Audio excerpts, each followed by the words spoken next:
ದೆಹಲಿಯಿಂದ ಬಂದ ಸೂಚನೆಯ ಬಳಿಕ ಮುಖ್ಯಮಂತ್ರಿ ಸಿದ್ದರಾಮಯ್ಯನವರ ಸರ್ಕಾರ ಇವತ್ತು ಹೊಸದಾಗಿ ಜಾತಿ ಗಣತಿ ನಡೆಸುವುದಕ್ಕೆ ಅಧಿಕೃತವಾಗಿ ತೀರ್ಮಾನವನ್ನು ಕೈಗೊಂಡಿದೆ. ವಿಧಾನಸೌಧದಲ್ಲಿ ನಡೆದಂತಹ ವಿಶೇಷ ಸಂಪುಟ ಸಭೆಯಲ್ಲಿ ಹೊಸದಾಗಿ ಜಾತಿ ಗಣತಿ ನಡೆಸುವುದಕ್ಕೆ ತೀರ್ಮಾನವನ್ನು ತೆಗೆದುಕೊಳ್ಳಲಾಗಿದೆ. ಹಳೆ ಜಾತಿ ಗಣತಿಗೆ ಅಧಿಕೃತವಾಗಿ ಅದನ್ನು ಕಸದ ಬುಟ್ಟಿಗೆ ಎಸೆಯಲಾಗಿದೆ.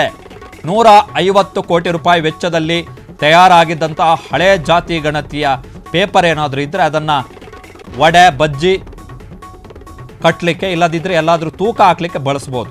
ಗುಜ್ರಿ ಅವರಿಗೆ ಕೊಡ್ಬೋದು ಅದನ್ನು ಬೇಕಾದರೆ, ಯಾಕಂದರೆ ಆ ಕೆಲಸವನ್ನು ಇವತ್ತು ಮಾಡಿದ್ದಾರೆ. ಹಳೆ ಜಾತಿ ಗಣತಿ ವರದಿಗೆ ಎಳ್ಳು ನೀರು. ಇವತ್ತು ನಡೆದಂತಹ ವಿಶೇಷ ಸಂಪುಟ ಸಭೆಯಲ್ಲಿ ಅಧಿಕೃತ ತೀರ್ಮಾನವನ್ನು ತೆಗೆದುಕೊಳ್ಳಲಾಗಿದೆ. ಈ ಹಿಂದೆ ನಡೆಸಲಾಗಿರುವಂತಹ ಸಮೀಕ್ಷೆಗೆ 10 ವರ್ಷ ಕಳೆದಿದೆ. ಕೊಟ್ಟಿರುವಂಥ ಕಾರಣ ಸರ್ಕಾರ ಏನಕ್ಕೆ ಹೊಸ ಸಮೀಕ್ಷೆಯನ್ನು ಮಾಡ್ತಾ ಇದ್ದೀವಿ ಅಂತೇಳಿ, ಈ ಹಿಂದೆ ನಡೆಸಲಾಗಿರುವಂತಹ ಸಮೀಕ್ಷೆಗೆ 10 ವರ್ಷ ಕಳೆದಿದೆ. ಹಿಂದುಳಿದ ಆಯೋಗಗಳ ನಿಯಮಗಳ ಪ್ರಕಾರ 10 ವರ್ಷಗಳ ನಂತರ ಸಾಮಾಜಿಕ ಮತ್ತು ಶೈಕ್ಷಣಿಕ ಸಮೀಕ್ಷೆಗೆ ಮಾನ್ಯತೆ ಇರಲ್ಲ. ಇವರಿಗೆ ಇವತ್ತು ಜ್ಞಾನೋದಯ ಆಗ್ತಾ ಇದೆ ಯಾಕೋ. ಹೀಗಾಗಿ ಹೊಸದಾಗಿ ಸಮೀಕ್ಷೆಯನ್ನು ನಡೆಸಲು ತೀರ್ಮಾನವನ್ನು ತೆಗೆದುಕೊಂಡಿದ್ದೇವೆ. ವಿಶೇಷ ಸಂಪುಟ ಸಭೆಯಲ್ಲಿ ಇದರ ಬಗ್ಗೆ ಅಷ್ಟೇ ನಾವು ಚರ್ಚೆಯನ್ನು ಮಾಡಿದ್ದೀವಿ ಅಂತೇಳಿ ಮುಖ್ಯಮಂತ್ರಿ ಸಿದ್ದರಾಮಯ್ಯನವರು ಸ್ಟೇಟ್ಮೆಂಟ್ ಅನ್ನು ಕೊಟ್ಟಿದ್ದಾರೆ. ಸೊ ಇದು ಸರ್ಕಾರ ಕೊಟ್ಟಂತಹ ಸ್ಟೇಟ್ಮೆಂಟ್. ಅಂದರೆ ಈ ನಿಯಮಗಳ ಪ್ರಕಾರ ಈಗೇನು ಹಳೆ ಜಾತಿ ಗಣತಿ ವರದಿ ಏನಿತ್ತು ಅದಕ್ಕೆ ಮಾನ್ಯತೆನೇ ಇಲ್ಲ, ಲೀಗಲ್ ಪ್ರೊಟೆಕ್ಷನ್ ಇಲ್ಲ, ಲೀಗಲ್ ವ್ಯಾಲಿಡಿಟಿ ಇಲ್ಲ ಹಳೆ ಜಾತಿ ಗಣತಿ ವರದಿಗೆ. ಇದನ್ನು ಇವತ್ತು ಸರ್ಕಾರ ಹೇಳ್ಕೊಂಡಿದೆ. ಹಿಂದುಳಿದ ವರ್ಗಗಳ ಸಾಮಾಜಿಕ ಶೈಕ್ಷಣಿಕ ಸಮೀಕ್ಷೆ 10 ವರ್ಷಗಳು ಕಳೆದಿರುವ ಹಿನ್ನೆಲೆಯಲ್ಲಿ ಕರ್ನಾಟಕ ರಾಜ್ಯ ಹಿಂದುಳಿದ ವರ್ಗಗಳ ಆಯೋಗಗಳ ಅಧಿನಿಯಮ 1995 ಸೆಕ್ಷನ್ 11 ಉಪಕಲಂ 2 ಅಡಿಯಲ್ಲಿ ಮರು ಸಮೀಕ್ಷೆ ಮಾಡಲು ರಾಜ್ಯ ಸಚಿವ ಸಂಪುಟ ನಿರ್ಧಾರವನ್ನು ತೆಗೆದುಕೊಂಡಿದೆ. ಹಿಂದುಳಿದ ಜಾತಿಗಳ ಶಾಶ್ವತ ಆಯೋಗ ಸಲ್ಲಿಸಿರುವ ವರದಿಯ ಆಧಾರದ ಮೇಲೆ ಇಂದು ಅಂತಿಮವಾಗಿ ಚರ್ಚೆ ಮಾಡಲು ಕಳೆದ ವಿಶೇಷ ಸಂಪುಟ ಸಭೆಯಲ್ಲಿ ತೀರ್ಮಾನಿಸಿ ಇವತ್ತು ಒಂದೇ ವಿಷಯದ ಮೇಲೆ, ಬರೀ ಜಾತಿ ಗಣತಿಯ ಬಗ್ಗೆ ಅಷ್ಟೇ ಇವತ್ತು ಕ್ಯಾಬಿನೆಟ್ನಲ್ಲಿ ಚರ್ಚೆ ಆಗಿದ್ದು, ಸಾಮಾಜಿಕ ಶೈಕ್ಷಣಿಕ ಸಮೀಕ್ಷೆಯನ್ನು 54 ಮಾನದಂಡಗಳನ್ನು ಇಟ್ಟುಕೊಂಡು, ಪ್ಯಾರಾಮೀಟರ್ಸ್ 54 ಮಾನದಂಡಗಳನ್ನು ಇಟ್ಟುಕೊಂಡು ಮನೆ ಮನೆಗೆ ಭೇಟಿ ನೀಡಿ ಸಲ್ಲಿಸಿರುವ ವರದಿಯಾಗಿದೆ. 2011ರ ಜನಗಣತಿ ಪ್ರಕಾರ ಕರ್ನಾಟಕದಲ್ಲಿ 6 ಕೋಟಿ 11 ಲಕ್ಷ ಮಂದಿ ಜನರಿದ್ದರು.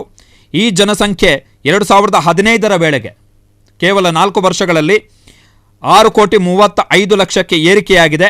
5 ಕೋಟಿ 98 ಲಕ್ಷ ಮಂದಿ ಜನರು ಸಮೀಕ್ಷೆಗೆ ಒಳಪಟ್ಟಿದ್ದಾರೆ. ಸಮೀಕ್ಷೆ ಪ್ರಾರಂಭವಾಗಿದ್ದು 11/4/2015ರಂದು. ಸಮೀಕ್ಷೆ ಕೊನೆಯಾಗಿದ್ದು 30/5/2015ರಂದು. 30/5/2015ರಂದು 1,60,000 ಸಿಬ್ಬಂದಿ ಹಾಗೂ 1,33,000 ಉಪಾಧ್ಯಾಯರು ಅಂದರೆ ಅಧ್ಯಾಪಕರು ಈ ಸಮೀಕ್ಷೆಯಲ್ಲಿ ಪಾಲ್ಗೊಂಡಿದ್ದರು.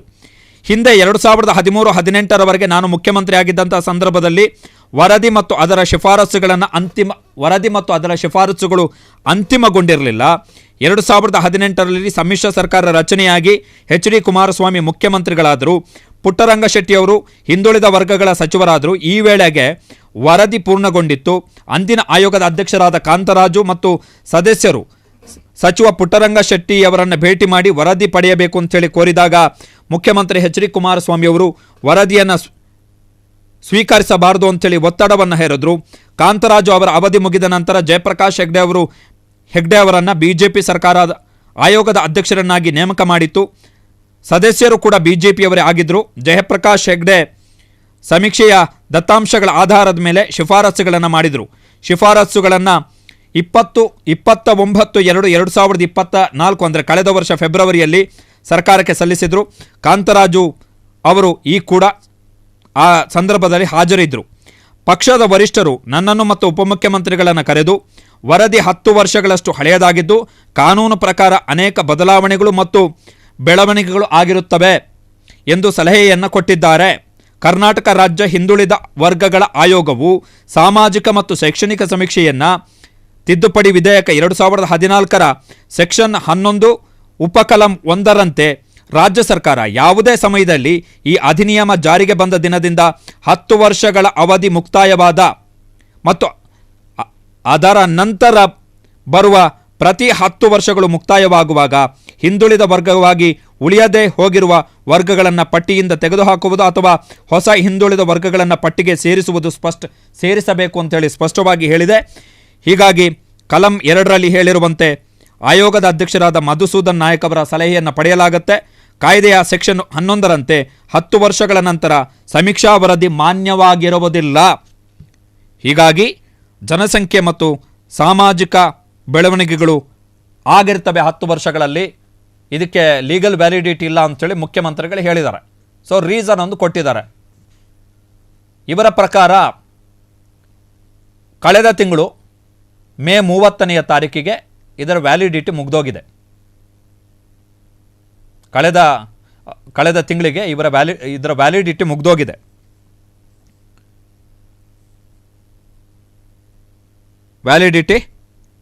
ಮುಗಿದೋಗಿದೆ. ಸೊ 90 ದಿನಗಳಲ್ಲಿ ಈಗ ಸಮೀಕ್ಷೆ ಮಾಡಬೇಕಾಗತ್ತೆ. ಅದಕ್ಕೆ ಸಂಬಂಧಪಟ್ಟ ಹಾಗೆ ಪ್ರತ್ಯೇಕ ಅಧಿಸೂಚನೆಯನ್ನು ರಾಜ್ಯ ಸರ್ಕಾರ ಹೊರಡಿಸುತ್ತೆ.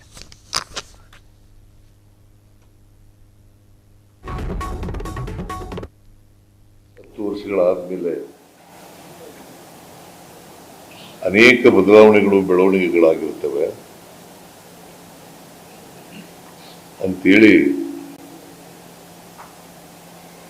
ಅವರು ಸಲಹೆಯನ್ನು ಕೊಟ್ಟರು.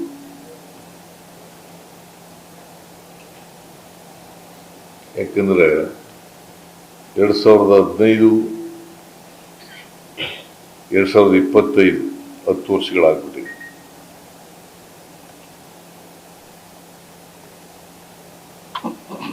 ಆ ಸಲಹೆ ಕೊಟ್ಟ ಮೇಲೆ ಅದು 10ನೇ ತಾರೀಕು ಕೊಟ್ಟರು.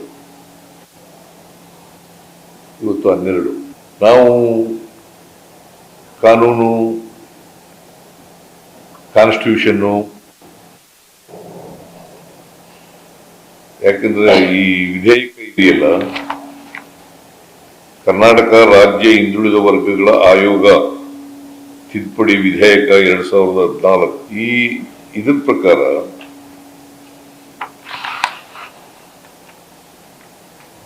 Sections 11 of the Act, Class 1. So ಇಲ್ಲಿ 2 ಕ್ವಿಕ್ ಪಾಯಿಂಟ್ ಏನು ಅಂತ ಹೇಳಿದ್ರೆ, ಒಂದು ವೇಳೆ ಸಿದ್ದರಾಮಯ್ಯನವರ ಸರ್ಕಾರ ಕಳೆದ ತಿಂಗಳು ಮೇ 30ನೆಯ ತಾರೀಕಿನ ಒಳಗಡೆ ಏನಾದರೂ ಈ ವರದಿಯನ್ನು ಸ್ವೀಕಾರ ಮಾಡಿದರೆ ಇದಕ್ಕೆ ಕಾನೂನಾತ್ಮಕ ಮಾನ್ಯತೆ ಇತ್ತು. ಅಲ್ಲಿಗೆ ಕಳೆದ ತಿಂಗಳು ಮೇ 30ನೆಯ ತಾರೀಕಿನ ಒಳಗಡೆ ಏನಾದರೂ ಇವರು ಈ ಹಿಂದೆ ವಿಶೇಷ ಸಂಪುಟ ಸಭೆ ಮಾಡಿದ್ರಲ್ಲ, ಆ ಸಭೆಯಲ್ಲಿ ಏನಾದರೂ ಈ ಹಳೆ ಜಾತಿ ಗಣತಿ ವರದಿಯನ್ನು ಸ್ವೀಕಾರ ಮಾಡಿದರೆ ಈ ಜಾತಿ ಗಣತಿ ವರದಿ ಲೀಗಲಿ ವ್ಯಾಲಿಡ್ ಆಗ್ತಾ ಇತ್ತು. ಬಟ್ ಈಗ ಜೂನ್ ತಿಂಗಳು ಬಂದಿದೆ. ಮೇ 30ನೆಯ ತಾರೀಕು 2015, 10 ವರ್ಷ ಮೇ 30, 2025. ಸೊ ಅಲ್ಲಿಗೆ ಟೈಮ್ ಎಕ್ಸ್ಪೈರ್ ಆಯ್ತು. ಈಗ ಅದು ಇನ್ವ್ಯಾಲಿಡ್ ಆಗಿದೆ ಅಂಥೇಳಿ ಮುಖ್ಯಮಂತ್ರಿಗಳ ಉಲ್ಲೇಖ. ಇದು ಒಂದು ಅಂಶ.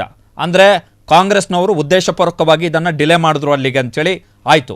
ಎರಡನೆಯದ್ದು, ಕಾನೂನು ಪಂಡಿತರಾಗಿರ್ತಕ್ಕಂಥ ಮುಖ್ಯಮಂತ್ರಿ ಸಿದ್ದರಾಮಯ್ಯನವರಿಗೆ ಈ ಸೆಕ್ಷನ್ಗೆ ಸಂಬಂಧಪಟ್ಟ ಹಾಗೆ ದೆಹಲಿಯಲ್ಲಿ ಕೂತಂತಹ ರಾಹುಲ್ ಗಾಂಧಿ ಮತ್ತು ಕೇರಳದ ವೇಣುಗೋಪಾಲ, ಹರಿಯಾಣದ ಸುರ್ಜೇವಾಲಾ ಸಜೆಷನ್ ಕೊಡುವ ಲೆವೆಲಿಗೆ ಪರಿಸ್ಥಿತಿ ಬಂತಲ್ಲ ಅಂಥೇಳಿ ಬೇಸರ ಆಗ್ತಿದೆ ಅಷ್ಟೇ, ಬೇರೆ ಇನ್ನೇನಿಲ್ಲ. ಅದರ್ವೈಸ್ ಮುಖ್ಯಮಂತ್ರಿಗಳು ಹೇಳಿದ ಪ್ರಕಾರನೇ ಕಳೆದ ತಿಂಗಳು ಮೇ 30ನೆಯ ತಾರೀಕಿನ ಒಳಗಡೆ ಈ ವರದಿಯನ್ನು ಒಪ್ಕೊಂಡು ಇದಕ್ಕೆ ಅಂಗೀಕಾರ ಕೊಟ್ಟಿದ್ದಿದ್ರೆ ಈ ವರದಿ ಲೀಗಲಿ ವ್ಯಾಲಿಡ್ ಆಗ್ತಾ ಇತ್ತು.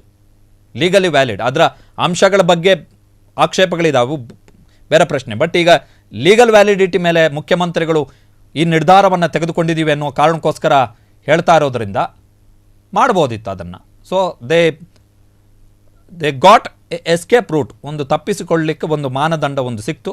ಸೊ ಅದನ್ನು ಎಕ್ಸಿಕ್ಯೂಟ್ ಮಾಡಿದ್ದಾರೆ. ಕ್ಷಣ ಕ್ಷಣದ ಸುದ್ದಿಗಳಿಗಾಗಿ ಫ್ರೀಡಂ ಟಿವಿ ಸಬ್ಸ್ಕ್ರೈಬ್ ಮಾಡಿ, ಲೈಕ್ ಮಾಡಿ ಹಾಗೂ ಫಾಲೋ ಮಾಡಿ. ಹೊಸ ಸುದ್ದಿಗಳ ನೋಟಿಫಿಕೇಶನ್ಗಾಗಿ ಬೆಲ್ ಐಕಾನ್ ಮೇಲೆ ಕ್ಲಿಕ್ ಮಾಡಿ.